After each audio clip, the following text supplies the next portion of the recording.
అర్హులైన పేదలందరికీ డబుల్ బెడ్రూమ్ల ఇంటి నిర్మాణానికి కేటాయించాలని మేడ్చల్ జిల్లా సమగ్రాభివృద్ధికి ప్రత్యేక నిధులను కేటాయించాలని అల్వల్ మండల కార్యాలయం ముందు వందలాది మంది అర్జీదారులతో సిపిఎం పార్టీ ఆధ్వర్యంలో ధర్నాకు పిలుపునిచ్చారు.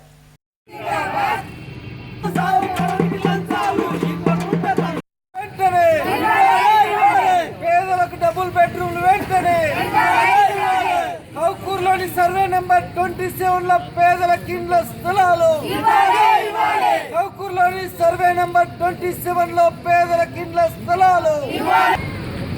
ప్రభుత్వ భూములను అన్యాక్రాంతం చేస్తున్న భూ బకాసురులపై క్రిమినల్ చర్యలు చేపట్టాలని, మేడ్చల్ సమగ్ర అభివృద్ధికి 1000 కోట్లు కేటాయించి అభివృద్ధి చేయాలని డిమాండ్ చేస్తూ ఈరోజు మేడ్చల్ జిల్లా పరిధిలో ఉన్న 14 మండల తహసీల్దార్ కార్యాలయం పరిష్కారం చేయాలని ఈరోజు డిమాండ్ చేస్తూ ఉన్నాం.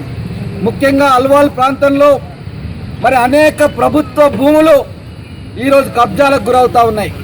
ముఖ్యంగా ఇక్కడ అల్వాల్లోని హరిజన బస్తీలోని శ్మశాన వాటిక దాదాపు 5 ఎకరాల ప్రభుత్వ భూమి ఉండేది. ఇప్పటికి దీన్ని అంతా కూడా అన్యాక్రాంతమై కేవలం 1 ఎకరం లోపే మిగిలిపోయింది. ఆధ్వర్యంలో పెద్ద ఎత్తున ధర్నా చేస్తూ ఉన్నాము.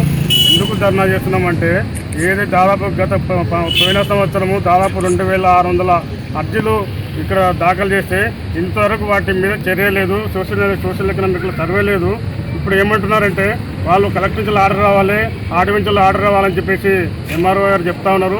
ఇంకా ముఖ్యంగా చెప్పేది ఏంటంటే ఏదైనా ఆన్లైన్లో అప్లై చేసుకోవాలని అనుకున్నప్పుడు ఒక ఆధార్ కార్డు జిరాక్స్, లేకపోతే రేషన్ కార్డు జిరాక్స్, లేకపోతే ఒక ఫోటో పెడితే ఆన్లైన్లో నమోదు చేసుకుంటామని చెప్తా ఉన్నారు.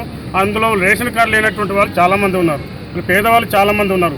వాళ్ళు ఎట్లా అప్లై చేసుకోవాలి? వాళ్ళు ఇల్లు లేవు, కిరాయిలకు ఉంటూ ఉన్నారు. కాబట్టి ప్రభుత్వం దానికి సమాధానం చెప్పాల్సిన అవసరం ఉంది.